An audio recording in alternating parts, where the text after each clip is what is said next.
وجيه الدين والكرم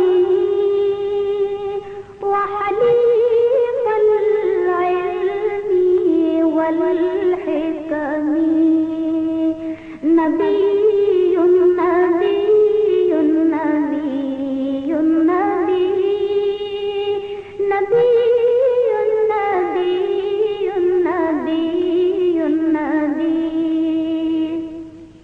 يا رسول الله سلام عليك يا رفيع الشان والدرج رسول رسول رسول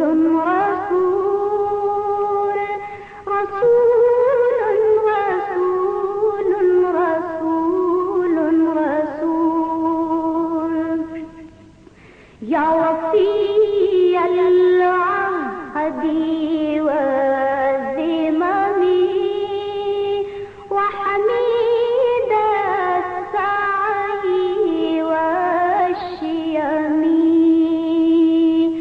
أمين أمين أمين أمين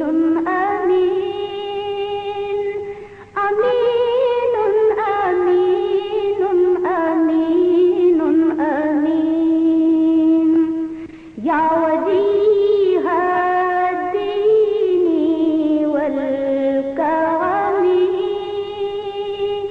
وحليف العلم. إن الحمد لله نحمده ونستعينه ونستغفره ونؤمن به ونتوكل عليه ونعوذ بالله من شرور أنفسنا ومن سيئات أعمالنا من يهده الله فلا مضل له ومن يضلله فلا هادي له أشهد أن لا إله إلا الله وحده لا شريك له وأشهد أن محمدا عبده ورسوله أما بعد எல்லாம் வல்ல அல்லாஹ்வுடைய நல்லடியார்களே, இஸ்லாமிய சகோதரர்களே, வாலிபர்களே, அல்லாஹு தஆலாவுடைய மார்க்கத்தை அல்லாஹு தஆலா அவனுடைய தூதர் ஸல்லல்லாஹு அலைஹி வஸல்லம் அவர்களுக்கு கொடுத்த பிரகாரம் எடுத்து நடந்து இந்த உலகத்திலும் நாளை மறுமையிலும் நாங்கள் வெற்றியடைய வேண்டும் என்கின்ற ஆவல் கொண்டவர்களாக எங்களுடைய காரியங்களை எல்லாம் அன்றாட நாங்கள் செய்து வருகின்றோம். அப்படி செய்து வர வேண்டும் என்பதுதான் ஒவ்வொரு முஸ்லிமனுடைய அடிப்படையாகும்.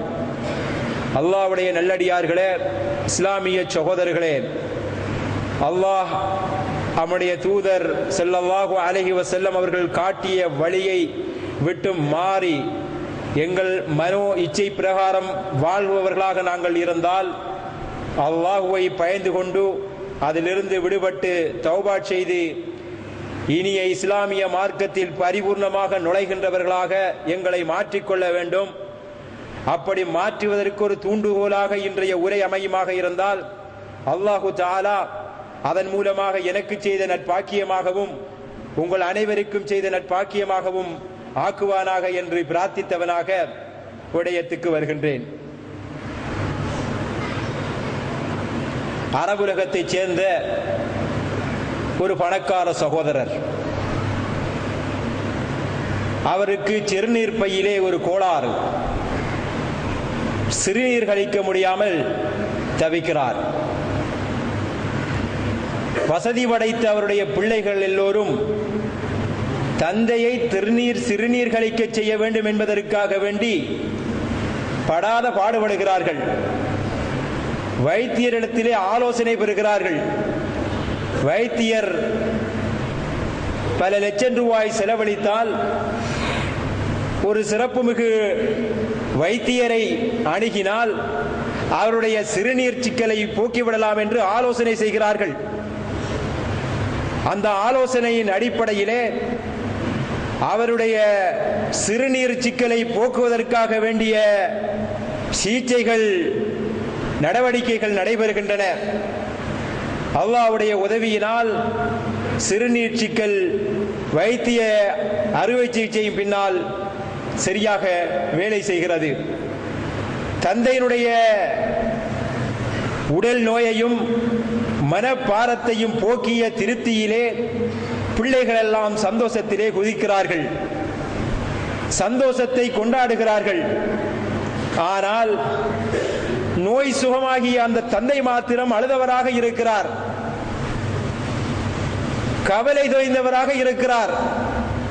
பிள்ளைகள் தந்தையை பார்த்து கேட்கிறார்கள், தந்தையே, உங்களுடைய நோய்தான் சுகமாகிவிட்டதே, இனித்தான் சிக்கல் இல்லாமல் சிறுநீர் கழிக்கலாமே, ஏன் சந்தோஷமாக இருக்க வேண்டிய இந்த நேரத்தில் நீங்கள் கவலையாக இருக்கிறீர்கள் என்று தந்தையுடைய கவலைக்கு ஆறுதல் சொல்கின்ற விதமாக பிள்ளைகள் வார்த்தைகளை அள்ளி கொட்டுகிறார்கள்.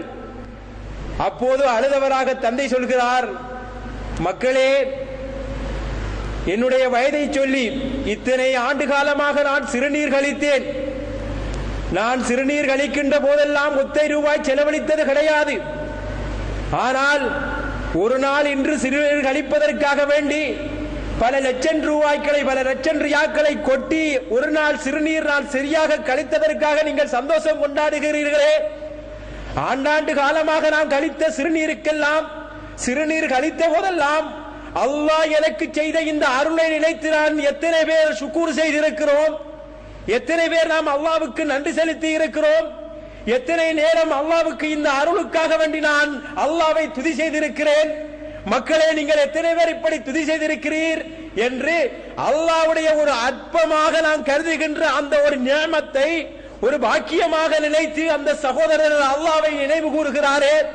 அன்பான இஸ்லாமிய சகோதரர்களே, இப்படி எங்களுக்கு இருக்கின்ற இந்த அருளை, அல்லாஹ் எங்களுக்கு செய்திருக்கின்ற இந்த நியமத்துக்களை உதாசீனம் செய்து வாழ்கின்ற பல கோடி மக்கள் வாழ்கின்ற உலகத்தில் நானும் ஒருவனாக, நீங்களும் ஒருவராக வாழ்ந்து கொண்டிருக்கிறோமே. அல்லாஹ் செய்த அருள்கள் எமக்கு தெரியுமா என்னவென்று? அன்றாடம் கழிக்கின்ற சிறுநீர் தடைப்பட்டதற்காக, அந்த சிறுநீர் சிக்கலை போக்குவதற்காகவே நாங்கள் அலைமோதுகின்ற மோதல் எமக்கு தெரியும். ஒரு மலச்சிக்கல் ஏற்பட்டு விட்டால் அது மலம்தானே, ஒரு அசிங்கம் தானே, போகாம விட்டால் நல்லதானே என்று அமைதியாக இருக்க முடியுமா எங்களால்? அமைதியாக இருந்து விடுகிறோமா நாங்கள்? இல்லை. அது மலமானாலும் கழிந்தால் தான் மனிதனுக்கு நிம்மதி, அது சலமானாலும் கழிந்தால் தான் எமக்கு நிம்மதி என்கின்ற ஒரு தேவைப்பாட்டை, ஒரு உடலமைப்பை அல்லாஹ் ஏற்பாடு செய்து வைத்திருக்கிறானே. அது சற்று போகாவிட்டால், அந்த சலம் சற்று நீங்காவிட்டால் தவிக்கிறோம், பரிதவிக்கிறோம், வைத்தியரை காணுகிறோம், இருக்கின்ற அது சாதகமாக நீங்கவில்லை என்றால் பொருளாதாரத்தை வித்தாவது எம்முடைய சலச்சிக்கல் நீக்க வேண்டும், மலச்சிக்கல் நீக்க வேண்டும், உடல் சிக்கல் நீக்க வேண்டும், எம் உடம்பில் இருக்கின்ற எல்லா சிக்கல்களும் நீங்கிவிட வேண்டும் என்று நாங்கள் பரிதவிக்கிறோமே. இந்த மொத்த உடம்பே அல்லாஹ்வுடைய நிஅமத் சகோதரர்களே. இந்த நிஅமத்தை விளங்கிக் கொண்டவர்கள் எங்களில் எத்தனை பேர் இருக்கிறோம்? ஒரு சகோதரருக்கு 2 கிட்னிகள், 2 கிட்னிகளில் 2மே ஃபெயில் ஆகிவிட்டன, செத்து போய்விட்டன, செயலிழந்து போய்விட்டன, செயற்பட முடியாத நிலைக்கு போய்விட்டது. வசதி படைத்தவர் 25 லட்சம் ரூபாயிலிருந்து 50 லட்சம் ரூபாய் வரைக்கும் அவர் விலை சொல்லுகிறார். யாராவது ஒரு கிட்னி தருவாராக இருந்தால் நான் 50 லட்சம், 25 லட்சம் சொல்லுகிறார். ஆனால் பேசினால் 50 லட்சம் கூட தர வாய்ப்பாக இருக்கிறது. சில வாலிபர்களை கூப்பிட்டு ஒரு இஸ்லாமிய சகோதரர் ஆலோசனை கேட்கிறார். சகோதரர்களே, 2 கிட்னிகள் இருக்கின்றன, 2 கிட்னிகளில் ஒரு கிட்னிக்கு தான் வேலை இருக்கிறது, ஒரு கிட்னி எக்ஸ்ட்ராவாக மேலதிகமாக அல்லாஹு தஆலா படைத்து வைத்திருக்கிறான், ஆபத்தின் போது உதவக்கூடியவர்களாகத்தான் இருக்கின்றன. இப்படி சொல்லி ஒரு கிட்னியை தந்தால் இவ்வளவு ரூபாய்கள் தருகிறார் என்று சொன்ன போது எந்த வாலிபரும் கையசைத்தவில்லை. எந்த ஒரு இஸ்லாமிய, எந்த ஒரு சகோதரனும் மேலதிகமாகத்தானே இருக்கிறது. எம் வயிற்று பசியை போக்கிவிடலாம், எம் பொருளாதார தேவையை நீக்கிவிடலாம், எம் வாழ்வில் இனிமேல் கஷ்டம் வராமல் இதனை வித்து இடத்தில் பேரம் பேசி ஒரு பெரும் வருவாயை பெற்றுவிடலாம் என்று யோசிக்கவில்லை. தர முடியாது என்கின்ற விடயத்தில் தெளிவாக இருந்தார்கள். அன்றாடம் திங்க வசதி இல்லாத நடு வீதியிலே உலா வருகின்ற கையேந்தி திரிகின்ற ஒருவனாக இருந்தாலும் சரி, தன் உடல் உறுப்புகள் இருந்து ஒரு உறுப்பை கூட அவன் உடம்பிலே மறைந்திருக்கின்ற ஒரு உறுப்பு, அவனுடைய இயக்கப்பாட்டின் சரியான தன்மை தெரியாத ஒரு உறுப்பு, அதனை தந்துவிடு பல லட்சம் தருகிறேன் என்றால் கூட இழக்க துணிய மாட்டான். கண் இரண்டையில் ஒன்றை தா, அதற்கு பல கோடி தருகிறோம் என்றால் அவன் அன்றாடம் திங்க வசதி இல்லாதவனாக இருந்தாலும் சரி, அது கண் மாணிக்கம் தர முடியாது, நீ மாணிக்கத்தை கொட்டினாலும் அந்த கண்ணை தர முடியாது என்று தட்டி விடுகிறான். கோடான கோடிகள் கொட்டினாலும் உடலின் ஒரு சிறு உறுப்பை கூட இழக்க தயங்காத அளவுக்கு நாங்கள் எங்களுடைய உறுப்பின் ஒவ்வொரு அங்கத்திலும் அக்கறை கொண்டவர்களாக இருக்கிறோம். அன்பான இஸ்லாமிய சகோதரர்களே, இந்த உறுப்பை தந்தவன் யார்? இந்த உறுப்பின் ஒவ்வொரு தன்மையும் மிகவும் சிறப்பான முறையில் ஆண்டாண்டு காலமாக எங்களுள் இயக்க செய்து கொண்டிருப்பவன் யார்? எமக்குள்ள நம்முடைய உறுப்புகளில் ஒரு சிக்கல்கள் வருகின்ற போது தவிக்கிறோமே, இச்சிக்கல்கள் இல்லாமல் நம்முடைய பல ஆண்டுகள் உருண்டோடியதே, அந்த உருண்டோடிய பல ஆண்டுகளுக்காக நாங்கள் செய்த நன்றி கடன் என்ன சகோதரர்களே? யோசித்து பாருங்கள். எம்மை பெற்றார், எம்மை வளர்த்தார், எமக்கு அறிவூட்டினார், எமக்கு அமுதூட்டினார் என்பதற்காக ஆயுசுக்கு நன்றி கடன் பட்டிருக்கிறோமே எம் பெற்றோர்களுக்கு. எம்மை பெற்றவன் அல்லாஹ், எம்மை வளர்த்து ஆளாக்குகின்றவன் அல்லாஹ், எமக்கான அருள் பாக்கியங்களை எம் அறியா புறத்திலே இருந்து வழங்குகின்றவன் அல்லாஹ். இந்த அல்லாஹ்வுக்கு நாங்கள் எத்தனை வீதம் நன்றி கடனுடையவர்களாக இருக்கிறோம்? எத்தனை வீதம் நாங்கள் அல்லாஹ்வை நன்றியோடு ஒவ்வொரு கடமும் நினைவு கூர்கொண்டிருக்கிறோம்? எமக்கு உணவு தந்தார் என்ற பெற்றோருக்காக, எமக்கு கல்விக்கு வழிகாட்டினார் என்ற பெற்றோருக்காக, எமக்கு சில வாழ்க்கையின் சில உதவிகளை செய்தார்கள் என்ற பெற்றோர்களுக்காக நாங்கள் நன்றி கடன் மறவாதவர்களாக இருக்கிறோமே. அப்படி இருக்க வேண்டும் என்பது இஸ்லாமிய கடமை, இருக்க வேண்டும். அப்படி இருக்கின்ற நாம் எல்லாவற்றுக்கும் மேலாக எல்லோருக்குமே அருள் புரிகின்ற அந்த ரஹ்மான் என் உடம்பின் ஒவ்வொரு இயக்கங்களையும் என் வாழ்வின் ஒவ்வொரு செயற்பாடுகளையும் செயற்படுத்துகின்ற அந்த ரஹ்மான் அருளிய அருளுக்காக, செய்த உதவிக்காக, புரிந்த நன்றிக்காக நாம் செய்த பிரதி உபகாரம் என்ன? நாம் செய்த நன்றி கடன் என்ன? யோசித்து பாருங்கள் சகோதரர்களே, யோசித்து பாருங்கள். என் வாழ்க்கையில் நடந்த ஒரு சம்பவம். நான் 100 பயான்களில் இதை சொல்லி இருப்பேன், இன்னும் 100 பயான்களில் சொல்லவும் இருக்கிறேன். மருதானை புகையிரத நிலையத்திலே நான் நிற்கிறேன். ஒரு சகோதரர் வருகிறார். 2 காலுமே இயலாது. பார்த்து நான் அல்ஹம்துலில்லாஹ் சொல்லுகிறோம். அல்லாஹு தஆலா எமக்கு 2 கால்களையும் தந்திருக்கிறார். எனக்கும் அந்த கதவுக்கும் இடையிலே உள்ள தூரத்தில் ஒரு ஊத்தை வாளி இருக்கிறது, குப்பைகள் போடுகின்ற ஒரு பொட்டி இருக்கிறது. அதனை அவர் வந்து வேக வேகமாக வந்து அதனை கிளறுகிறார்.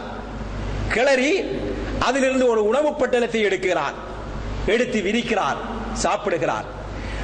அங்கே அவர் துறந்த அந்த உணவு பட்டலத்தின் புறவையை விதிக்கின்ற போதே எனக்கு இங்கே வாந்தி வருகிறது, என் குடல் குமட்டுகிறது, சத்தி வருமோ என்று நான் பதறுகிறேன். ஏனென்றால் அவருடைய வாசம் என்னை துளைக்குகிறது, என்னால் தாங்க முடியாமல் தவிக்கிறேன். ஆனால் அந்த சகோதரர் அதை பற்றி பொருட்படுத்தவில்லை. அவருடைய மூக்குக்கு அருகாமையில் அந்த உணவு இருக்கிறது, ஆனாலும் அள்ளி சாப்பிடுகிறார், வேக வேகமாக சாப்பிடுகிறார். சாப்பிட்டு வந்த வேகத்திலே அவர் மீண்டும் வந்த ரயில் பொட்டிகளுக்கு இடையே ஏறி மறைந்து போகிறார்.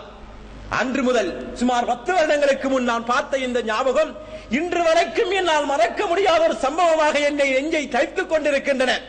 அன்பான இஸ்லாமிய சகோதரர்களே, இப்படி ஒரு நிலை என் வாழ்நாளில் எனக்கு ஏற்பட்டிருக்கிறதா? சுனாமி வந்த போது கூட நாம் சுருண்டெழுந்தோம், ஆனாலும் மறுவேளை உணவுக்கு கை கொடுக்க 4 பேர் ஓடி வந்தார்கள். நிமிர்ந்து நின்றோம். பழைய நிலையிலிருந்து நாங்கள் மிகவும் வேகமாக காலம் கெடுக்கவில்லை, வேகமாக மீண்டு வந்தோம். ஆனால் அன்றாடம் திங்க வழி இல்லாமல் தெருவோரம் உலாத்தி திரிகின்ற எத்தனையோ மக்கள் இருக்கிறார்கள். இவர்களுக்கு மத்தியில் நேரத்துக்கு சாப்பிடக்கூடிய அளவுக்கு வசதி வாய்ப்போடு வாழ்கிறோமே, இந்த வசதிக்காக வேண்டி நாங்கள் அல்லாஹ்வுக்கு செலுத்திய நன்றி எத்தனை வீதம்? இந்த அல்லாஹ்வை நினைவு கூர்ந்த எத்தனை வீதம்? யோசித்து பாருங்கள், யோசித்து பாருங்கள். வாழ்க்கையின் ஒவ்வொன்றையும் அல்லாஹ்வுடைய நியமத்தாக கொள்ளுங்கள். வாழ்க்கையின் ஒவ்வொன்றையும் அது இல்லாதவனோடு ஒப்பிட்டு பாருங்கள். கால்கள் 2 இல்லாத ஒரு மனிதன் தத்தி நடக்கின்ற போது அவன் படுகின்ற பாடுகளை பாருங்கள், உங்களுக்குரிய அருள் விளங்கும். கண் மாணிக்கத்தை அல்லாஹ் சோதனையாக பறித்த ஒரு சகோதரனுக்கு அவனோடு ஒப்பிட்டு பாருங்கள். உங்களுக்கு அல்லாஹ் வழங்கிய சோதனைகளுடைய அருள் விளங்கும். ஒவ்வொன்றையும் இந்த உலகத்தில் இருக்கின்ற உங்களை விடவும் அடுத்த நிலையில் இருக்கின்ற மனிதனோடு ஒப்பிட்டு பாருங்கள். நாம் அனுபவிக்கின்ற அந்த இன்பங்களை அனுபவிக்க முடியும். நாம் அனுபவிக்கின்ற அந்த இன்பங்களை உணர முடியும். நாம் சுதித்துக் கொண்டிருக்கின்ற அல்லாஹ்வுடைய நேமத்துக்களை உணர முடியும். ஆனால் அன்பான இஸ்லாமிய சகோதரர்களே, எம் சமுதாயத்தின் துரதிர்ஷ்டம், எம் சமுதாயத்தின் சாபக்கேடு, எம் பெருமானார் ஸல்லல்லாஹு அலைஹி வஸல்லம் அவர்கள் சொல்லிய செய்தியின் அடிப்படையில் எம் சமுதாயம் தனக்கு தாழ்ந்த நிலையில் இருக்கின்ற மனிதனை கண்டு திருப்தி அடைவதை விட தனக்கு மேல்நிலையில் இருக்கின்ற மனிதனை கண்டு அவனோடு போட்டி போடுவதிலும் அவனோடு பொறாமைப்படுவதிலும் அவனை ஒப்பிட்டு நோக்கியே தன் நிம்மதியை இழந்து நாளாந்தம் வாழ்வோடும் சாவோடும் போராடியே ஒன்றும் கிடைக்காதவனை போன்று வெறும் உள்ளத்தோடு செத்து போகின்ற மனிதர்களாகத்தான் எம் பெரும்பாலான சகோதரர்கள் நாளாந்தம் செத்துக் கொண்டிருப்பதை காணக்கூடியதாக இருக்கிறது. அன்பான இஸ்லாமிய சகோதரர்களே, அல்லாஹ்வுடைய நல்லடியார்களே, அல்லாஹு வலியுல் லதீன ஆமனூ யுக்ரிஜுஹும் மினல் ظுலுமாத்தி இலன் நூர். அல்லாஹ் தஆலா குர்ஆனிலே சொல்கிறான், ஒரு மனிதனுக்கு தேவையான சகல பாதுகாப்புகளுக்கும் அல்லாஹ் பொறுப்பானவன். அல்லாஹு வலியுல் லதீன ஆமனூ, ஈமான் கொண்டோர்களுக்கு அல்லாஹ் தஆலா பொறுப்புதாரி. அந்த பொறுப்பு என்பது அது ஈமானிய பாதுகாப்பாக இருக்கும், சுகாதார ரீதியான பாதுகாப்பாக இருக்கும், பொருளாதார ரீதியான பாதுகாப்பாக இருக்கும். அனைத்து வகையான பாதுகாப்புகளுக்கும் அல்லாஹ்வே பொறுப்பானவன்.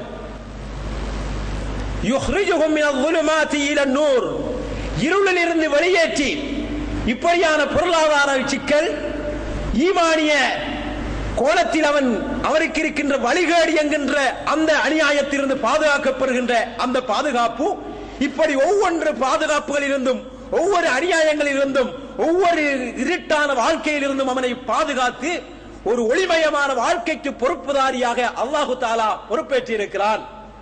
அது யாருக்கு என்றால் மூமின்களுக்கான ஒரு பொறுப்பாக அல்லாஹ் ஏற்கிறான்.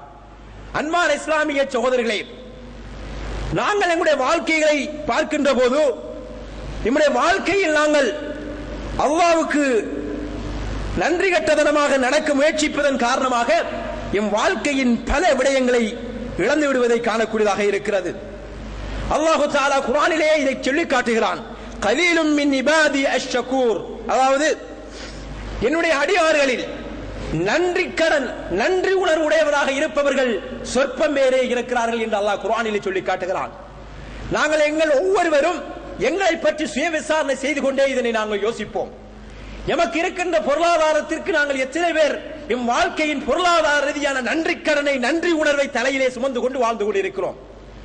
எமக்கு இருக்கின்ற உடல் பலம், இந்த உடல் பல ரீதியான இந்த உணர்வை தலைகளிலே சுமந்து கொண்டு நாங்கள் அந்த நன்றி கடனை நிவர்த்தி செய்வதற்காக வாழ்கின்றவர்கள் நாங்கள் எத்தனை பேர் இருக்கிறோம்?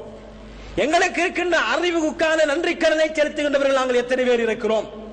எங்களுக்கான பதவி ரீதியான நன்றி கடன்களை அல்லாஹ் தஆலா தந்த அந்த அருளை அதற்கு உபகாரமாக நன்றி செலுத்தக்கூடியவர்கள் நாங்கள் எத்தனை பேர் எங்களுடைய அறிவுக்கான நன்றி கடனை செலுத்திக் கொண்டிருக்கிறோம்? இப்படி ஒவ்வொன்றாக நாங்கள் ஆராய்ந்து பார்த்தால் நன்றி உடையவராக வாழ்கின்ற வீதம் என்பது வாழ்க்கையில் அரிதாகவே இருக்கின்றன.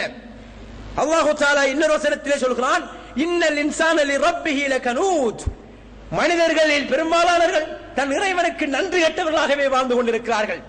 உலகத்தின் யதார்த்தத்தை நாங்கள் பார்க்கிறோம், உலகத்தின் நிதர்சனங்களை நாங்கள் பார்க்கிறோம். ஒவ்வொரு மனிதனும் அவன் நடமாடுகின்ற போது அவன் எவ்வளவுக்கு நன்றி கெட்டவனாக வாழ்கிறான் என்பதை நாங்கள் எழுதி பேப்பர்களிலே கொடுக்கக்கூடிய அளவுக்கு என் சமுதாயத்தின் நன்றி கெட்டதனம், இறைவனுக்கு எதிரான நன்றி கெட்டதனம் பட்டவர்த்தமாக தெளிவாக தெரிவதை என் சமுதாயத்தின் அங்கத்தவர்கள் ஒவ்வொருவரிலும் நாங்கள் காணக்கூடியதாக இருக்கிறது. அன்பான இஸ்லாமிய சகோதரனே, மற்றவன் உன்னுடைய நன்றி கெட்ட தனங்களை அடையாளம் காட்டுவதற்கு முன்னால் நாளை மறுமையிலே அல்லாஹு தஆலா எங்களை நிறுத்தி வைத்து எங்களுடைய நன்றி கெட்ட தனங்களை ஒவ்வொன்றாக அடையாளப்படுத்துவதற்கு முன்னால் எங்களுடைய நன்றி கெட்ட தனங்களை நாங்கள் எங்களுக்குள்ளேயே சுயவிசாரணை செய்து கொண்டு அதன் மூலமான ஒரு புதுமையான வாழ்க்கையை நோக்கி, ஒரு புத்துணர்வான வாழ்க்கையை நோக்கி, ஒரு ஈமானிய உணர்வுகள் அந்த வாழ்க்கையை நோக்கி நாங்கள் நகர்த்தவில்லை என்றால் எங்களை விடவும் துர்ப்பாக்கியவான்கள், எங்களை விடவும் நஷ்டவாளிகள், எங்களவும் படுமோசமான ஒரு விளைவை நாளை மறுமையிலே சந்திக்கக்கூடியவர்கள் வேறு யாருமே இருக்க முடியாத சகோதரர்களே. இதனை நாங்கள் எங்களுடைய வாழ்க்கையிலே உணர்ந்து கொள்ள வேண்டும்.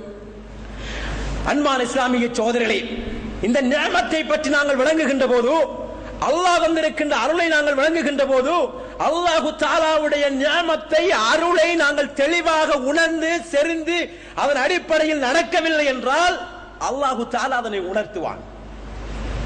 அல்லாஹு தஆலா அதற்கான அவகாசத்தை உங்களுக்கு தருவான். இந்த வாழ்க்கையில் நிறைய பேர் நாங்கள் நிறைய சோதனைகளை சந்திக்கிறோம். எம் மூதாதையர்கள் கேள்விப்பட்டிராத பல புது புது நோய்களை காண்கிறோம், பயப்படுகிறோம். ஒவ்வொரு நோயும் என்னென்ன கோணம் என்று தெரியாமல் நாங்கள் சித்திரவதைக்குள் சாப்பிடுவதற்கே இன்று பயப்படுகின்ற சூழல் ஏற்பட்டிருக்கிறது. ஒரு தேக ஆரோக்கியமான வாலிபனை பார்த்தால் கூட சுகர் என்கிறார், கொலஸ்ட்ரால் என்கிறார், பிபி என்கிறார். இப்படி அவருடைய நோய்கள் அவர்களை அச்சுறுத்துகின்றன, அவருடைய நிம்மதிகளை சீரழிக்கின்றன. அன்பான இஸ்லாமிய சகோதரர்களே, அல்லாஹ்வுடைய நியமத்துக்களை நாங்கள் உதாசீனம் செய்தால் அல்லாஹ் அதனை இந்த வாழ்க்கையிலே எங்களுக்கு உணரச் செய்வான். அதனை நாங்கள் ஒவ்வொருவரும் உணர்கின்ற விதமாக, அது பொருளாதார ரீதியாக அல்லாஹ் தந்த அருளாக இருக்கட்டும், உடல் ரீதியாக அல்லாஹ் தந்த தேகாராக்கியமாக இருக்கட்டும், அல்லது பதவி ரீதியாக அல்லாஹ் தந்த அந்த பதவி ரீதியான அருளாக இருக்கட்டும், என்ன அருளாக இருந்தாலும் சரி, ஒரு சமுதாயம் அல்லது தனிநபர் அல்லாஹ் தந்த அருளை, அல்லாஹ் தந்த நியமத்தை உதாசீனம் செய்வாராக இருந்தார், அதன் விளைவை இந்த உலகத்திலே அவர் மௌத்தும் முன் சந்தித்துக் கொள்வார்.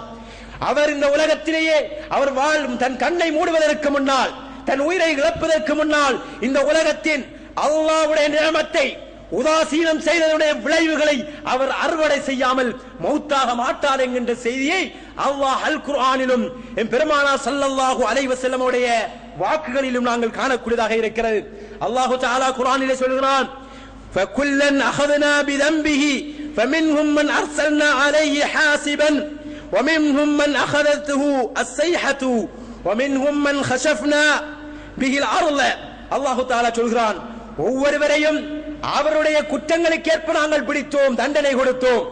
ஒவ்வொருவரையும் அவர்கள் செய்த குற்றங்களுக்கு ஏற்ற வகையில் நாங்கள் பிடித்து தண்டனைகள் கொடுத்தோம்.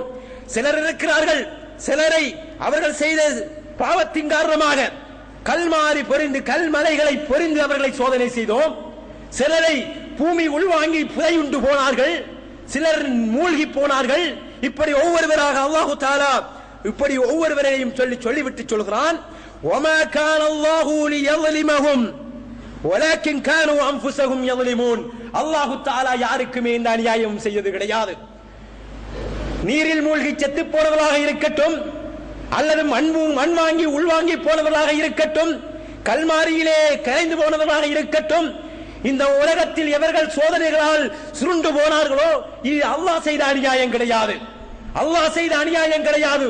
ஒவ்வொருவரும் தனக்கு செய்து கொண்ட அநியாயம் என்று அல்லாஹ் குர்ஆனிலே சொல்கிறான். ஒவ்வொரு மனிதரும் தன் தலைக்கு என்று தேடிய அநியாயத்தின் விளைவுகளைத்தான் அவர்கள் இந்த உலகத்திலே சோதனைகளாக சந்திப்பதாக அல்லாஹு தஆலா சொல்கிறான். இன்னல்லாஹ லா யظلிமுன் நாஸ ஷைஆ. அல்லாஹு தஆலா எந்த ஒரு மக்களுக்கும் அவன் அநியாயம் செய்ய மாட்டான். வலக்கின்னன் நாஸ அன்ஃபுஸஹும் யظلிமூன். ஆனால் மனிதர்கள் தான் தங்களுக்கு அநியாயம் செய்து கொண்டிருக்கிறார்கள் என்று அல்லாஹ் இன்னொரு வசனத்திலே சொல்கிறான். பெருமானார் ஸல்லல்லாஹு இப்படி பல வசனங்கள் அல்லாஹ் அநியாயம் செய்வன் கிடையாது என்ற செய்தியை சொல்கிறது. அல்லாஹ் சொல்வதாக பெருமானார் ஸல்லல்லாஹு அலைஹி வஸல்லம் அவர்கள் சொல்கிறார்கள், யா இபாதி இன்னி ஹர்ரம்து ظلم அலா நஃப்ஸி. என்னுடைய அடியார்களே, நான் அநியாயம் செய்வதை எனக்கு ஹராமாக்கி இருக்கிறேன் என்று அல்லாஹ் சொல்வதாக பெருமானார் ஸல்லல்லாஹு அலைஹி வஸல்லம் அவர்கள் சொல்கிறார்கள். அநியாயம் செய்வது அல்லாஹ்வுக்கு ஹராம். அல்லாஹ் யாருக்குமே அநியாயம் செய்ய மாட்டான் என்கின்ற செய்தியை பெருமானார் ஸல்லல்லாஹு அலைஹி வஸல்லம் அவர்கள் சொல்கிறார்கள். எனவே அன்பான இஸ்லாமிய சகோதரர்களே, நாம் செய்கின்ற என்ன காரியங்களாக இருந்தாலும் இது அல்லாஹ் எம்மீது கொண்ட கோபப்பார்வையின் விளைவுகள் அல்ல, நாங்கள் செய்த பாவத்துடைய விளைவுகள்.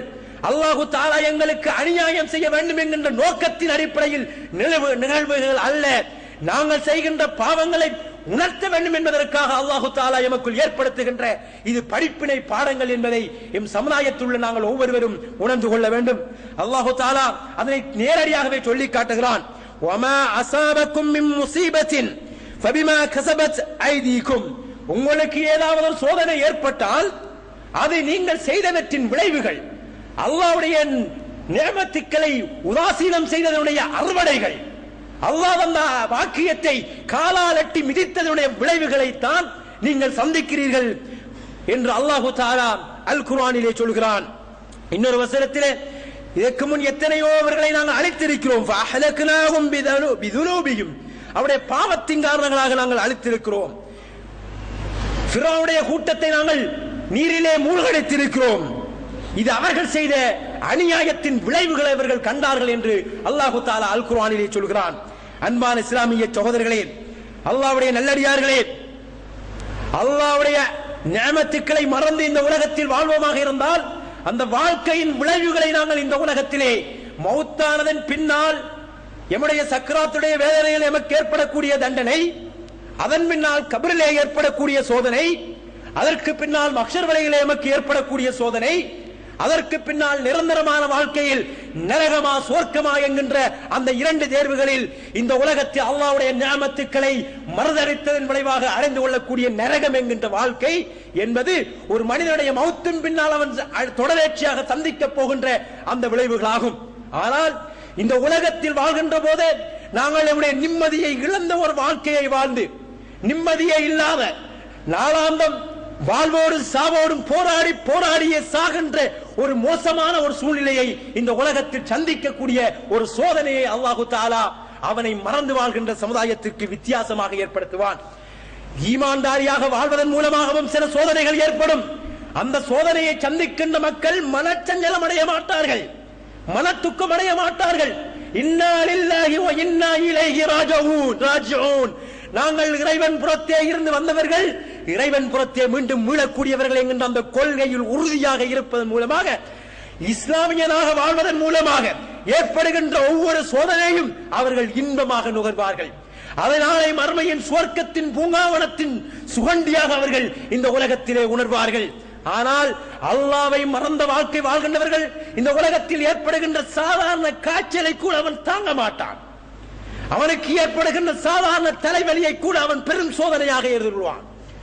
அவனால் நிம்மதியாக தூங்க முடியாது, அவனால் நிம்மதியாக நடக்க முடியாது, அவனால் நிம்மதியாக இந்த வாழ்க்கையின் எந்த ஒரு எட்டுவையும் எடுத்து வைக்க முடியாது. கோடீஸ்வரனாக இருப்பான், அவனால் திங்க முடியாது. கோடீஸ்வரனாக இருப்பான், பஞ்சுமெத்தைகள் இருக்கும், அவனால் படுக்க முடியாது. மனைவிகள் இருக்கும், அனுபவிக்க முடியாது.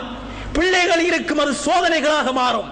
இந்த உலகத்தின் அவன் திரும்புகின்ற பக்கமெல்லாம் அவன் நிம்மதியை குழி தோண்டி புதைக்கின்ற ஒரு சூழலைத்தான் அல்லாஹ்வை நன்றி கட்டதனமாக பார்க்கின்ற மனிதர்கள் பார்ப்பார்கள் என்ற செய்தியை தான் அல் குர்ஆனும் சுன்னாவும் எமக்கு காணக்கூடியதாக இருக்கிறது. அன்பான இஸ்லாமிய சகோதரர்களே, குர்ஆன் சொல்கின்ற இரண்டு வரலாறுகளை நான் இங்கே சொல்லிக்காட்ட கடமைப்பட்டிருக்கிறேன்.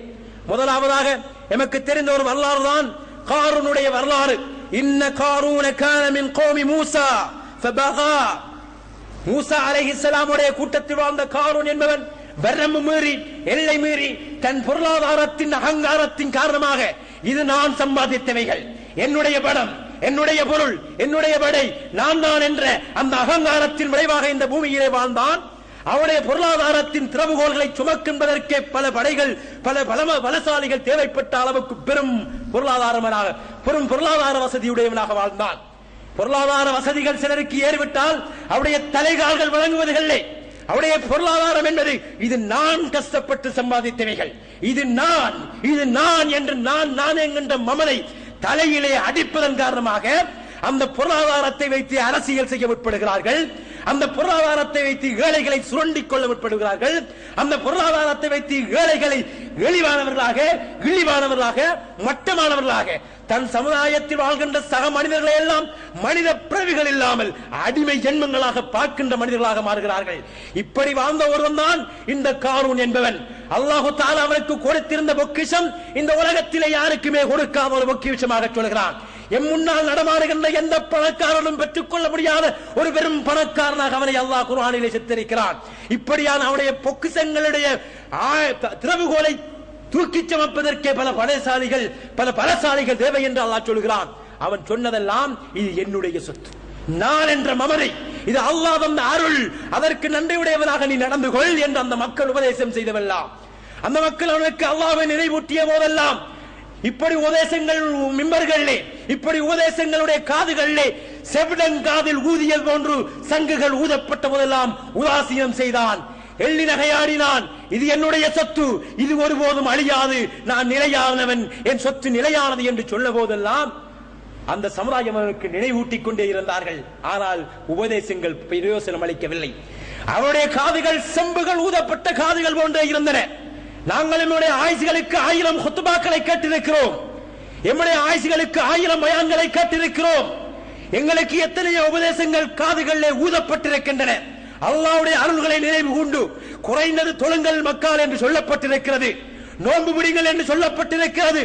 வசதி உடையவர்களே உங்கள் தேக ஆரோக்கியமான வயதிலேயே ஹஜ் செய்யுங்கள் என்று சொல்லப்பட்டிருக்கிறது. ஜக்காத்தை ஏழை எளியவருடைய பங்கை வசதி உடையவர்களே இது உங்களுடைய சொத்துக்கள் கிடையாது, அல்லாஹ் தஆலாவுடைய கைகளிலே சோதனைக்காக தந்த நிஅமத்துக்கள், இதனை ஏழைகளுடைய பங்குகளை பங்கு வைத்துக் கொடுங்கள் என்று சொல்லப்பட்டது. ஆனாலும் இது என்னுடைய சொத்து, இது என்னுடைய பொருள், என்னுடைய பதவி, என்னுடைய படிப்பு என்று தனக்கு என்றும் தன்னுடையது என்றும் கட்டி காத்ததன் விளைவுகளை ஹாரூன் போன்ற அந்த கொடியவனுக்கு ஏற்பட்ட விளைவுகளை போன்ற ஒரு விளைவுகளை தான் இந்த உலகத்தில் வாழ்கின்ற போதும் நாளை மறுமையிலும் வாழ்கின்ற போதும் சந்திக்க ஏற்படும். ஹாரூனுக்கு இப்படியான உபதேசங்கள் சொல்லப்பட்டன. ஆனாலும் அவன் காதிலே செம்பூதியவன் போல், காதிலே செம்பால் அடைக்கப்பட்டவன் போன்று, செவிழன் போன்றுதான் அவன் நடமாடினான். எங்களில் பெரும்பாலானவர்கள் நடமாடுவது ஒன்று, எங்களில் பெரும்பாலானவர்கள் இருப்பது போன்று. அப்படி இருந்த போது அல்லாஹ் தஆலா குர்ஆனிலே சொல்லி காட்டுகிறான், அவனுக்கு என்ன நடந்தது? ஃபஹஸஃப்னா பிஹி வபிதாரில் அர்த், அவனையும் அவனுடைய வீடையும் நாங்கள் சுரி வாங்கிக் கொண்டோம், உள்ளே இழுத்து மண்ணோடு மண்ணாக்கி விட்டோம் என்று அல்லாஹ் குர்ஆனிலே சொல்கிறான். நஊது பில்லாஹி மின்ஹா, அல்லாஹ் தஆலா எங்களை பாதுகாக்க வேண்டும். எங்களுக்கு ஏற்படுகின்ற சோதனைகளிலிருந்து அல்லாஹ் தஆலா பாதுகாக்க வேண்டும். அநியாயக்காரர்கள் சோதனை ஏற்படுகின்ற போது, நாங்கள் மௌத்தாகின்ற போதும், அநியாயக்காரர்களுக்கு சோதனைகள் ஏற்படுகின்ற போது நாங்களும் அந்த சோதனைகளிலே மாட்டுப்பட்டால் நாங்கள் நியாயவான்களாக, நாங்கள் ஈமான்தாரிகளாக, நாங்கள் நல்லுள்ளம் படைத்தவர்களாக வாழ்ந்து மரணிக்கின்ற பாக்கியத்தை நமக்கு தர வேண்டும் என்று நாங்கள் ஒவ்வொருவரும் ஒவ்வொரு வினாடியும் பிரார்த்தித்து வாழ வேண்டிய கடமைப்பாட்டோடு இருக்கிறோம். ஏனென்றால் அன்றாடம் சோதனைகளை நாங்கள் இன்று சந்தித்துக் கொண்டிருக்கிறோம். பூமிகள் ஆடுகின்றன, சும்மா இருந்த கடல் உள்வாங்குகிறது. இப்படி பல சோதனைகளை அன்றைய முன்னோர்களுக்கு நடந்த சோதனைகளாக நாம் கேள்விப்பட்ட சோதனைகளை இன்று என் கண் முன்னால் கண்டு கொண்டிருக்கிறோம். நாளாந்தம் ஒரு சிறு அசைவின் மூலம் பல லட்சக்கணக்கான மக்கள் மௌத்தாகி கொண்டிருக்கிறார்கள். கடல் சற்று முன்வருவதன் மூலமாக பல லட்சக்கணக்கான மக்கள் மௌத்தாகி கொண்டிருக்கிறார்கள். அன்பான இஸ்லாமிய சகோதரர்களே, இப்படியான சோதனைகள் வருகின்ற போது நாமும் மாட்டுப்பட்டு விட்டால் எம்முடைய பொருளாதாரம், அல்லாஹ் எமக்கு தந்த அருள், அல்லாஹ் எமக்கு புரிந்த பொக்கிஷங்கள், இவைகளுக்கு நாங்கள் என்ன பதிலை தயார் செய்து வைத்திருக்கிறோம்? யோசித்து பாருங்கள். ஹாரூனை பூமி உள்வாங்கியது, அவன் அஸ்தவாரியாகவே மண்ணோடு மண்ணாகி போனான். எமக்கு இப்படி ஒரு நிலை ஏற்பட வேண்டுமா? நிச்சயமாக நாங்கள் ஏற்பட விரும்ப மாட்டோம். அன்பான இஸ்லாமிய சகோதரர்களே, இந்த உலகத்தில் அல்லாஹ் தஆலா குர்ஆனிலே சொல்கின்ற போது பல கோணங்களில் இந்த பயான்கள் சொல்லப்பட்டிருக்கும்.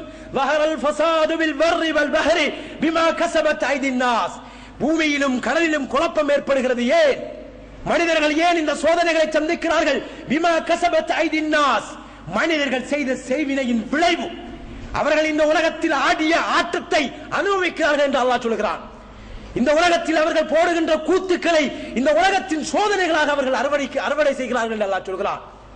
பெருமானார் ஸல்லல்லாஹு அலைஹி வஸல்லம் அவர்கள் சொல்கிறார்கள், திருமீதியிலே பதிவு செய்யப்பட்டுள்ள ஹதீஸ், 5 விடயங்களை பெருமானார்கள் எச்சரிக்கை செய்கிறார்கள்.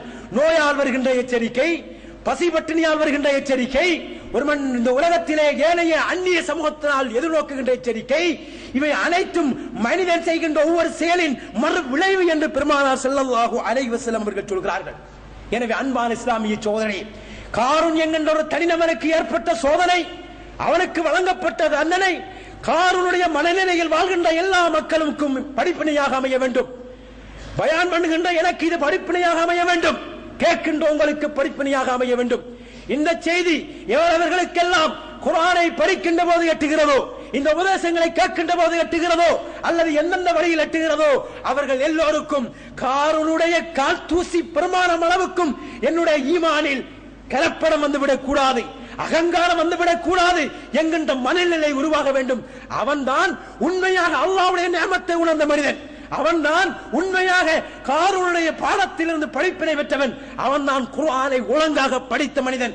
அவன்தான் குர்ஆன் சுன்னாவின் அடிப்படையிலே உண்மைக்குண்மையாக வாழ்கின்ற மனிதன். அந்த மனிதர்களா நாங்கள் என்று யோசனை செய்து பார்க்க வேண்டும். அடுத்ததாக ஒரு சமுதாயத்துடைய வரலாறை நான் உங்களுக்கு சொல்கிறேன். அல்லாஹு தஆலா குர்ஆனிலே சொல்கிறான், லரபல்லாஹு மதலன் கரியத்தன், ஒரு உதாரணத்தை, ஒரு ஊரை அல்லாஹு தஆலா உதாரணமாக சொல்கிறான். கானத் ஆமினத்தன், ஒரு பாதுகாப்பானதாக உறுதிமிக்க ஒரு நகரமாக, சகல வளங்களும் கொண்ட ஒரு நகரமாக, யஅதீஹா ரிஸ்குஹா, அல்லாஹ்வுடைய புறத்திலே இருந்த அவர்களுக்கான ரிஸ்க் அவர்கள் அறியா புறத்திலே வந்து அல்லாஹுவால் அருள் புரிந்த ஒரு சமுதாயமாக வாழ்ந்தார்கள். ஃபகபரத் பிஅன்அமில்லாஹ், ஆனால் அல்லாஹ் அவர்களுக்கு ரிஸ்க் அளித்தான். ரிஸ்க் என்று வருகின்ற போது வாழ்வாதாரம் அனைத்தையும் அவர்களுக்கு கொடுத்தான். நிம்மதியான வாழ்க்கை சூழத்தை ஒரு கிராமத்து வாசிகளுக்கு கொடுத்தார். அவர்களுக்கு பாதுகாப்பு, எந்த பாதுகாப்பு அச்சுறுத்தலும் அவர்களுக்கு கிடையாது. அல்லாஹு தஆலா இங்கே பாதுகாப்பை ஒரு நிஅமத்தாக சொல்கிறான். ஒரு உறுதியான வாழ்க்கை, அவர்களுக்கு ஒரு ஸ்திரமான வாழ்க்கை தன்மை இங்கே அல்லாஹு தஆலா ஒரு நிஅமத்தாக சொல்கிறான். அனைத்தையும் நாம் அவர்களுக்கு கொடுத்தோம். ஆனால் ஃபகஃபரத் பிஅன்அமில்லாஹ், அல்லாஹு தஆலா அவர்களுக்கு வழங்கிய அந்த நிஅமத்தை அவர்கள் நிராகரித்தார்கள், துஷ்பிரயோகம் செய்தார்கள், அவமதித்தார்கள், நன்றி கெட்டதனமாக வாழ்ந்தார்கள். வாழ்ந்ததன் விளைவை அல்லாஹு தஆலா சுவைக்க செய்தான் என்று அல்லாஹு தஆலா குர்ஆனிலே சொல்கிறான். அவர்களை கொண்டு அவர்களை ஃபஅதாகஹ அல்லாஹு பில்ஜூஇ வல்கௌஃபி பிமா கானூ யஸ்னஊன், பசி, பயம், இவர்களை கொண்டு நாம் அவர்களை சுவைக்க செய்து அவர்கள் செய்ததற்றின் விளைவுகளை சுகிக்க செய்தோம் என்று அல்லாஹ் குர்ஆனிலே சொல்கிறான். பசியையும் பயத்தையும், பாதுகாப்பு ரீதியான ஒரு பயமான சூழ்நிலை, இன்று இலங்கை முஸ்லிம்கள் பாதுகாப்பற்ற ஒரு பயங்கரமான சூழ்நிலைக்கு நகர்ந்து கொண்டிருக்கிறோம். இதனுடைய விளைவுகள் எங்கே என்று தேடினால் நாங்கள் சரியாக முஸ்லிம்களாக வாழாததும் ஒரு காரணம் என்பதை அடையாளமாக காண முடியும். இன்று சர்வதேச ரீதியாக முஸ்லிம்கள் அநியாயமாக அள்ளுண்டு போகின்ற செய்தியை காண்கிறோம். முஸ்லிம்களுடைய சோகம் என்பதும் வரலாறு என்பதும் ஒரு சோகமான வரலாறாகவே நீண்ட காலமாக எழுதப்பட்டு வருவதை நாங்கள் காண்கிறோம். அவருடைய வரலாறுகள் என்பது இரத்தத்தினால் எழுதப்படுகின்ற வரலாறாகவே நாங்கள் படித்துக் கொண்டிருக்கிறோம். இது ஏன் என்றாவது நாம் சிந்திப்போமா? அன்பான இஸ்லாமிய சோழர்களே, அல்லாஹு தஆலா ஒரு கிராமத்துடைய, ஒரு சமுதாயத்துடைய, ஒரு ஊருடைய நிலையை பற்றி சொல்கிறான். அவர்களுக்கு பாதுகாப்பான வாழ்க்கை, அவர்களுக்கு நிம்மதியான வாழ்க்கை, ஒரு ஸ்திரமான வாழ்க்கை, எல்லாவற்றையும் நாங்கள் அவர்களுக்கு கொடுத்தோம். இந்த உலகத்தில் முஸ்லிம்கள் ஒரு பாதுகாப்பான வாழ்க்கையை பெற்றார்கள். இந்த உலகத்தில் ஆளுகின்ற சக்தியை பெற்றார்கள். நிம்மதியாக வாழக்கூடிய ஒரு அரசியல் தலைமைத்துவம் இந்த உலகத்திலே அவர்களுக்கு இருந்தது. ஆனால் அவர்கள் அல்லாஹ்வுடைய அல்லாஹு தஆலா அவர்களுக்கு கொடுத்த நிஅமத்தை அந்த கிராமவாசிகள் உதாசீனம் செய்த போது அல்லாஹு தஆலா பசியை உண்டு பண்ணினான், பட்டினியை உண்டு பண்ணினான், பயங்கரமான சூழ்நிலையை உண்டு பண்ணினான். அவர்கள் நிம்மதி இல்லாமல் வாழக்கூடிய ஒரு பயங்கரமான தோற்றத்தையும் சூழலையும் அவர்களை நோக்கி திசை திருப்பி விட்டான். அப்படியே அவர்கள் பயத்தினால் தன்னுடைய விளைவுகளை கண்டுகொண்டார்கள் என்று அல்லாஹ் குர்ஆனிலே சொல்கிறார். அன்பான இஸ்லாமிய சகோதரர்களே, அல்லாஹ்வுடைய நல்லடியார்களே, வியாபாரத்தில் கொடிகட்டி பிறந்தவர்கள் நாம் இந்த நாட்டிலே. ஆனால் வியாபாரத்தில் இஸ்லாமிய நாணயத்தை இழந்ததன் காரணமாக இன்று நாணங்கட்டவர்களாக வாழக்கூடிய சூழ்நிலை ஏற்பட்டிருக்கிறோம். இந்த உலகத்திலே, இந்த நாட்டிலேயாக இருக்கட்டும், எங்கிருந்தாலும் இஸ்லாமியர்கள் சுதந்திரமாக வாழக்கூடிய சூழ்நிலை இருந்தது. ஆனால் இன்று அது ஒரு பயங்கரமான சூழ்நிலையாக மாறி இருக்கிறது. சட்டத்தரணி சிங்கள இனத்தைச் சேர்ந்த பேராசிரியர் கருணாரத்ன ஹேரத் என்கின்ற ஒரு சட்டத்தரணி முஸ்லிம் நீதி என்ற ஒரு புத்தகத்தை எழுதுகிறார். எழுதிவிட்டு சொல்லுகிறார், இன்றைய 2012ஆம் ஆண்டு அவர் அந்த புத்தகத்தை வெளியிடுகின்ற போது சொல்கிறார், இலங்கை முஸ்லிம்கள் எதிர்நோக்குகின்ற பிரச்சனைக்கு இரண்டு காரணங்கள் தான். ஒன்று, அவர்கள் முஸ்லிம்களாக வாழாதது, அவர்கள் இஸ்லாமிய வாழ்க்கை முறையை தன் வாழ்க்கை முறையில் இருந்து உதாசீனம் செய்தது. இங்கே ஹிஜாப் போடுவதற்கு எந்த தடையும் கிடையாது, ஆனால் அவர்கள் ஹிஜாபை உதாசீனம் செய்தார்கள். ஹலாலான முறையிலே தன்னுடைய வாழ்க்கையை பேணி வாழக்கூடிய எந்த தடையும் கிடையாது. தனியான நீதிமன்றங்கள், தனியான முஸ்லிம் தனியார் சட்டங்கள், அவர்களுக்கான இந்தியா, மாலத்தீவு போன்ற இந்தியா ஏனைய நாடுகளிலே அந்த மக்கள் போராடிப்பட வேண்டிய பல உரிமைகள், ஐரோப்பிய நாடுகளிலே அந்த மக்கள் சதா போராட்டத்தின் ரீதியாக பெற்றுக் கொள்கின்ற உரிமைகள் இந்த நாட்டிலே கிடைக்கப்பட்டன. தனிநபர்கள், அறிஞர் சித்திலப்பெரி, டிபி ஜாயா போன்ற அறிஞர்கள் இந்த நாட்டிலே தன்னந்தனி அரசியல் தலைவர்களாக நின்று இந்த சமுதாயத்தின் உரிமைக்காக குரல் கொடுத்து பல வெற்றிகளை பெற்றுக் கொடுத்திருக்கிறார்கள். பாராளுமன்றத்தில் சட்டமன்றமாக இந்த இலங்கையில் இருக்கின்ற யாப்பின் 9வது சரத்து, 10வது சரத்து, 12வது சரத்து, 14வது சரத்துக்கள் அனைத்தும் இலங்கை முஸ்லிம்களுடைய அல்லது ஏனைய மதத்தினுடைய உரிமைகளை எந்த ஒரு சிறுவனோ எந்த ஒருவனும் நின்று அசைக்க முடியாத அளவுக்கு உறுதியாக எழுதப்பட்டிருக்கின்றன. அசைக்க முடியாத சட்ட, மத உரிமை, அரசியல் உரிமை, பேச்சுரிமை இந்த உலகத்தில் இந்த நாட்டிலே யாருமே கேள்வி கேட்க முடியாத அளவுக்கு சட்ட ரீதியாக வலுப்படுத்தப்பட்டிருக்கின்றன. அது அன்றிருந்த தனி உறுதி அரசியல்வாதிகளால் உருவாக்கப்பட்ட எழுச்சியின் விளைவுகளை நாங்கள் கண்டோம். ஆனால் எம் சமுதாயம் ஒரு காலத்தில் இந்த நாட்டின் ஆட்சியை தீர்மானிக்கின்ற சமூகங்களாக மாறின. அல்லாஹ்வுடைய நியமத்துக்கள் உதாசீனம் செய்யப்பட்டன, சுயநலங்கள் கலந்தன. சமுதாயத்தினுடைய விளைவுகளை இன்று நிம்மதியாக வாழ முடியாத அறுவடைகளை சந்தித்துக் கொண்டிருக்கிறோம். அன்பான இஸ்லாமிய சோதரர்களே, ஒவ்வொரு நியமத்துக்களும் உதாசீனம் செய்யப்படுகின்ற போது அந்த நியமத்துடைய மறு விளைவை இந்த நாட்டிலே நாம் வாழ்கின்ற சூழலிலே, நம்முடைய வாழ்க்கையிலே, அது தனிநபராக இருக்கட்டும், சமூகமாக இருக்கட்டும், யாராக இருந்தாலும் அறுவடை செய்து கொள்ளத்தான் முடியும். சொன்ன முதலாவது முஸ்லிம்களாக வாழாததொரு முதலாவது பிரச்சனை. இரண்டாவதாக சொல்கிறார், முஸ்லிம்கள் இஸ்லாத்தை மற்றவர்களுக்கு சொல்லாத ஒரு விடயம். ஹலால் என்றால் என்னவென்று தெரியாதவர்களுக்கு, இந்த அபாயாவை முஸ்லிம் பெண்கள் ஏன் அடிகிறார்கள் என்று அவர்களுக்கு தெரியாது. முஸ்லிம்கள் ஏன் ஹலால் உணவு தின்கிறார்கள், முஸ்லிம்களுடைய ஷரியா சட்டம் எதை சொல்கிறது, அவருடைய தாற்பயம் என்ன, அவருடைய உண்மைத்தன்மை என்ன, மனித படுகொலையை காட்டும் அவர்கள் இன்றும் வழங்கி வைத்திருக்கிறார்கள். 1400 வருடங்களுக்கு முன்னால் பாலைவனத்திலே வாழ்ந்த ஒரு காட்டுமிராண்டை சமூகத்தை அடக்குவதற்காகவும் ஒடுக்குவதற்காகவும் அவர்களை ஒரு கட்டுப்பாட்டிலே கொண்டு வருவதற்காகவும் இயற்றப்பட்ட சட்டங்கள் இவை. இது இந்த நவீன நூற்றாண்டுக்கு பொருந்தாது என்றும் அந்த சட்டங்களை இன்றும் தலையிலே தூக்கி வைத்து வாழ்கின்ற மனிதர்கள் காட்டுமிராண்டிகள், அவர்கள் நாகரிகம் தெரியாதவர்கள், நவீனம் தெரியாதவர்கள், பெண்களை புடவைகளால் போத்தி மையத்துக்கள் போன்று வீடுகளிலே வைத்திருக்கின்றவர்கள் இப்படித்தான் விளங்கி வைத்திருக்கிறார்கள், இப்படித்தான் விழுந்து வைத்திருக்கிறார்கள். நாங்கள் எத்தனை பேர் எங்களுடைய தொழிற்தலங்களில் நாங்கள் மழை கொண்டு பேச வேண்டிய அவசியம் கிடையாது, பெரிய பெரிய மாநாடுகள் நடத்த வேண்டிய அவசியம் கிடையாது. நாங்கள் அன்றாடம் வாழ்கின்ற போது எங்களோட தொழில் செய்கின்றவர்களிடத்தில் எத்தனை பேரிடத்தில் நாங்கள் இஸ்லாத்தை பேசி இருக்கிறோம், இஸ்லாத்தை சொல்லி இருக்கிறோம், இஸ்லாத்தை பற்றி அவனுக்கு இருக்கின்ற சந்தேகத்தை பேசியிருப்போம். ஒரு சிங்களம் பேசுகின்ற சகோதரர் பள்ளிக்குள் வந்தாலே அல்லது அவன் முஸ்லீமாக இருந்தால் கூட அவன் சிங்களம் என்று சொல்கின்ற அளவுக்கு தான் நாங்கள் புரிந்து வைத்திருந்தோமே தவிர, அவனை அந்நியமாக்கி வைத்திருந்தோமே தவிர, அவனுக்கு இஸ்லாத்தை சொல்கின்ற அளவுக்கு எங்களுக்கு தெளிவிரிக்கவில்லை, அதற்காக வேண்டி துணிவிரிக்கவில்லை, அதற்காக வேண்டி எங்களுக்கு அறிவிரிக்கவில்லை. நாங்களும் அறிவு கெட்டவர்களாக வாழ்ந்தோம், அந்த சமுதாயமும் அறிவு கெட்டவர்களாக வாழ்ந்தார்கள். அதன் விளைவுகளை இன்று நாம் அனுபவித்துக் கொண்டிருக்கிறோம். அதனை அவர்களை அடையாளப்படுத்துகின்ற அளவுக்கு நாங்கள் கண்டு கொண்டிருக்கிறோம். அன்பான இஸ்லாமிய சோழர்களே, நாங்கள் முஸ்லிம்கள் இல்லாமல் வாழலாம், நாங்கள் இஸ்லாத்தை உதாசீனம் செய்யலாம், ஆனால் இஸ்லாம் ஒருபோதும் அழியாது. இன்ஷா அல்லாஹ் இலங்கையில் இஸ்லாம் வளரும், அதுதான் யதார்த்தம். இன்று அபாயாவுடைய பெருமைகளை சிங்களவர்களை மேடை போட்டு பேசுகிறார்கள், அது மனிதர்களுக்கு பாதுகாப்பு என்று. இஸ்லாமிய ஷரியத்து சட்டத்தை இந்த முஸ்லிம் நீதி என்ற புத்தகத்தை எழுதிய சிங்கள சகோதரர் தான் முஸ்லிம் சட்டத்தில் உள்ள சிறப்புகளை பற்றி பேசுகிறார். இலங்கை நாட்டிலே நாங்கள் ஒரு சிங்கள கிராமத்திலே நின்று பேச முடியாத ஒரு சட்டத்தை ஒரு சிங்கள மக்கத்திலே நின்று ஒரு சிங்களவர் பேசுகின்ற சூழ்நிலை அல்லாஹ் ஏற்படுத்தி இருக்கிறார். இஸ்லாமிய மார்க்கம் பாதுகாக்கப்படும், இஸ்லாம் இந்த பூமியிலே வளரும், ஆனால் இது நம்முடைய பங்கு என்ன என்பதுதான் இங்கே முக்கியம். முஸ்லிம் சமுதாயம் எதிர்நோக்குகின்ற சோதனைகள், முஸ்லிம் சமுதாயம் எதிர்நோக்குகின்ற அழிவுடைய விளைவு, அல்லாஹு தஆலா நமக்கு தந்த சந்தர்ப்பங்களை நாங்கள் இழந்தவைகள், அல்லாஹு தஆலா நமக்கு தந்த பாக்கியங்களை நாங்கள் இழந்தவைகள்.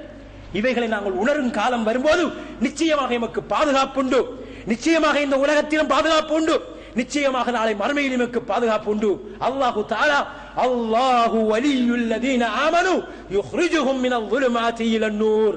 ஈமான் கொண்டோர்களுக்கு அல்லாஹு தஆலா பாதுகாவலன், ஈமான் கொண்டோருக்கு அல்லாஹு தஆலா போதுமான பாதுகாவலன், ஈமான் கொண்டோருக்கு அல்லாஹ்வை மட்டுமே போதுமானவன். وآخر دعوانا الحمد لله رب العالمين.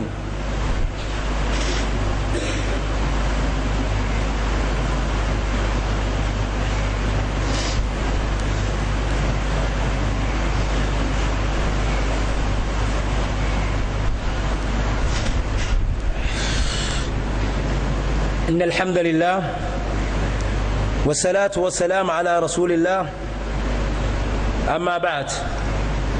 அல்லாஹ்வுடைய நல்லடியார்களே, இஸ்லாமிய சகோதரர்களே, அல்லாஹு தஆலா உடல் ரீதியாக, பொருள் ரீதியாக பல வகைகளில் உணரா புறத்திலிருந்து நமக்கு பல அருள்களை செய்திருக்கிறார். இந்த அருள்களை உணர்ந்து விளங்கி அதை நம்முடைய உடம்புகளிலே வெளிப்படுத்தி, எம் உள்ளங்களிலே உள்வாங்கி, உடம்புகளிலே எம் நாவுகளிலே அதை வெளிப்படுத்தி இபாதத்தாக அதனை அல்லாஹ்வுக்கு நன்றியாக மாற்றுகின்ற போது லயின் ஷகர்தும் லஅஸீதன்னகும் வலயின் கஃபர்தும் இன்ன அஸாபி லஷதீத் என்று அல்லாஹ் சொல்கின்ற போன்று, நீங்கள் நன்றியுடையவர்களாக இருந்தால் லயின் கஃபர்தும் லயின் ஷகர்தும் லஅஸீதன்னகும், நீங்கள் நன்றியுடையவர்களாக இருந்தால் நான் உங்களுக்கு இன்னும் அதிகப்படுத்தி தருவோம்.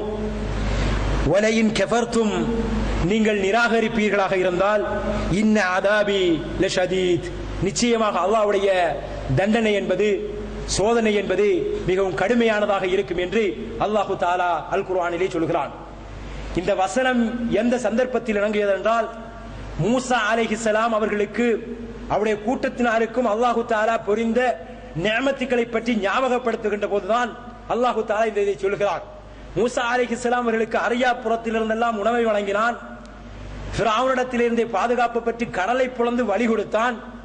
இப்படி யாருமே கற்பனை பண்ண முடியாத உதவிகள் எல்லாம் செய்த அல்லாஹு தஆலா பல நிஅமத்துக்களை அவர்களுக்கு புரிந்தான். ஆனால் அவர்கள் உதாசீனம் செய்தார்கள். உலகம் அழியும் வரைக்கும் சபிக்கப்படும் ஒரு சமூகமாகவே மாறிவிட்டார்கள் அவர்கள். அன்பான இஸ்லாமிய சகோதரர்களே, அல்லாஹ் தந்த அருள்களுக்கு நாங்கள் நன்றியுடையவர்களாக மாறுவோம். யா அய்யுஹல்லதீன ஆமனூ, ஈமான் கொண்டவர்களே, குலு குலு மின் தய்யிபாத்தி மா ரஸக்னாகும், உங்களுக்கு நாம் தந்தவைகளிலிருந்து நல்லவைகளை உண்ணுங்கள். வஷ்குரு, அதாவது அல்லாஹ்வுக்கு நீங்கள் நன்றியுடையவர்களாக இருங்கள். அல்லாஹ் தந்தவைகளிலிருந்து நீங்கள் அனுபவியுங்கள், ஆனால் அல்லாஹ்வுக்கு நன்றியுடையவர்களாக இருங்கள். இன் குந்தும் ஈயாஹு தஅபுதூன், உண்மையிலே நீங்கள் அவருடைய அடிமையாக இருந்தால், அல்லாஹ்வுடைய அடியார் என்று நீங்கள் சொல்வதாக இருந்தால், அல்லாஹ் தந்த அருளுக்கு நீங்கள் நன்றியுடையவர்களாக இருங்கள் என்று அல்லாஹ் சொல்கிறான். அன்பான இஸ்லாமிய சகோதரனே, நானோ நீங்களோ அல்லாஹ் தந்த எல்லா அருளுக்கும் நன்றியுடையவர்களாக இருக்கிறோமா? யோசித்து பார்த்துக் கொள்ளுங்கள். அல்லாஹ் தஆலா இன்னொரு வசனத்திலே சொல்கிறான், உذ்குரு நிஅமத்தல்லாஹி இன் குன்தும் இய்யாஹு தஅபுதூன், உண்மையிலே நீங்கள் மூமின்களாக இருந்தால் அல்லாஹ்வுடைய நிஅமத்துக்களை நினைவு கூறுங்கள் என்று அல்லாஹ் சொல்கிறான். ஷ்குரு, அதாவது அல்லாஹ்வுடைய நிஅமத்துக்களுக்கு நன்றி கூறுங்கள் என்று அல்லாஹ் தஆலா இன்னொரு வசனத்திலே சொல்கிறான். இப்னு கய்யிம் ரஹ்மஹுல்லாஹ் அவர்கள் இந்த வசனங்களுக்கு, இந்த வசனத்திற்கு விளக்கம் சொல்கின்ற போது இடத்திலே சொல்கிறார்கள், அல்லாஹ் வந்த நிஅமத்து ஷுக்ர், அல்லாஹ்வுக்கு நன்றி செல்வது என்றால் எப்படி என்றால், அல்லாஹ் வந்த நிஅமத்துக்களை முதலில் நாம் உணர வேண்டும். நமக்கு இருக்கின்ற பெரும் துர்ப்பாக்கியமே, நாம் அல்லாஹ் நமக்கு என்ன அருள் தந்திருக்கிறான் என்று தெரியாது. நாம் அல்லாஹ் வந்த அருள், அல்லாஹ் வந்த நிஅமத்து, அல்லாஹ் வந்த பொக்கிஷம் என்றால் என்னவென்று நினைக்கிறோம். பொருளாதார ரீதியான செல்வ செழிப்பு வந்தால் மாத்திரம்தான் அருள் என்று நினைக்கிறோம். அருளை நாங்கள் புரிந்து வைத்திருக்கின்ற விதம் அதுதான். அன்பான இஸ்லாமிய சகோதரர்களே, எம் வாழ்க்கையில் அல்லாஹ் எமக்கு புரிந்திருக்கின்ற எல்லாமே அருள்தான். நம்முடைய உடல் அருளின் மொத்த வடிவம். நம்முடைய உடல் இருக்கிறதே அல்லாஹ்வுடைய அருளின் மொத்த வடிவம். நாம சொல்லுவோம், திங்க சோறுலாட்டியும் நோய் இல்லாத ஒரு வாழ்க்கை இருந்தால் போதும், காலத்தை ஓட்டிக்கலாம் என்று சொல்லுகின்றோமே, அதை ஏன் ஒரு நியமத்தாக பார்க்க மறுக்கிறோம்? ஏன் அல்லாஹ் செய்த, அல்லாஹ் வந்த உடம்பு நாமாக தோன்றியவர்களா? நாம் நமக்கான உடம்பை உண்டாக்கியவர்களா? நாம் நமக்காக உணவில்லா, உடையில்லா அல்லது நோயில்லா உடம்பை உண்டாக்கியவர்களா? எத்தனை ஆண்டுகள் நோய் இல்லாமல் தானே வாழ்கிறோம். அத்தனை ஆண்டுகளுக்காகவும் நாம் செய்த நன்றிகள் என்ன? எனவே நாங்கள் என்னுடைய அருளைகளை பற்றி, முதலாவதாக ஒரு மனிதன் அல்லாஹ்வுடைய அருளுக்கு நன்றி செலுத்துதல் என்றால் அவன் அல்லாஹ் வந்த அருளை உணர வேண்டும். அதனை உள்ளத்திலே உள்வாங்கி அந்த நன்றியை வாயினால் வெளிப்படுத்த வேண்டும். மூன்றாவதாக அவனுடைய உடம்புகளிலிருந்து இபாதத்தின் ஊடாக அந்த நன்றியை தெளிவுபடுத்த வேண்டும். அல்லாஹ்வுக்கு அவனை நன்றியுடையவனாக மாற வேண்டும். நன்றி என்றால் வெறுமனே அல்லாஹ்வுக்கு ஷுக்கூர், அல்லாஹ் தந்திருக்கான் என்று சொல்லி தொழாமல் தெரிவதல்ல. எத்தனை பேர் இருக்கிறோம், ஒரு இஸ்லாமியன் என்று சொல்வதற்கு அடிப்படையாக இருக்கின்ற தொழுகையை கூட நிறைவேற்றாத இருக்கிறோம். இவனை விடவும் நன்றி கட்டவன் யார் இருக்க முடியும்? ஒரு இஸ்லாமியன் என்கின்ற அடையாளத்திற்குரிய அந்த அடையாள அம்சத்தை அழித்தறிந்தவர்கள் எத்தனை பேர் இருக்கிறோம்? ரமலான் காலம் வந்துவிட்டால் சுபஹத் தொழுகைகளுக்கு பள்ளிவாசலிலே இடம் போகாது. அத்தனை பேரும் அதற்கு முன்னால் இந்த பள்ளிவாசலில் இந்த மஹல்லாவில் இருந்தவர்கள். இவர்கள் எங்கே போனார்கள்? அந்த ரமலானின் அதுக்கு முன்ன நாள்களில் எங்கே போனார்கள்?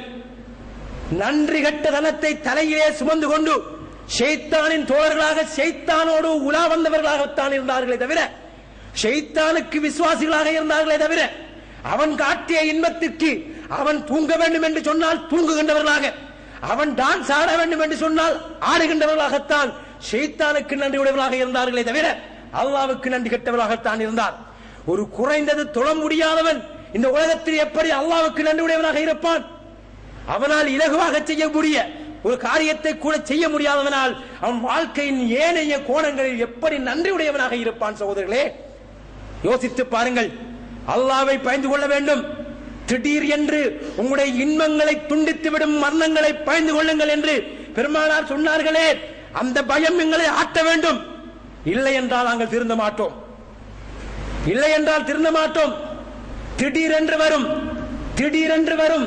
திடீரென்று நாம் மௌத்தாகிவிட்டால் மௌத்தின் பின்னால் உள்ள நிலையை பற்றி இளைஞர்களை யோசியுங்கள், வயது வந்தவர்களை யோசியுங்கள். ஒவ்வொரு தரத்தில் உள்ளவனுக்கும் மௌத்து நிச்சயம். மௌத்துக்கு வயது கட்டுப்பாடு கிடையாது. அல்லாஹ்வுடைய நியமத்துக்களை உதாசீனம் செய்து வாழ்கின்ற மக்களே, அல்லாஹு தஆலா என்னையும் உங்களையும் அவனுடைய அருளுக்கு பாக்கியவான்களாக தொடர்ந்து வாழ்வதற்குரிய பாக்கியத்தை தருவானாக. வாஹிர தஅவானா அனில் ஹம்துலில்லாஹி ரப்பில் ஆலமீன். அகிமிஸ் ஸலாத்.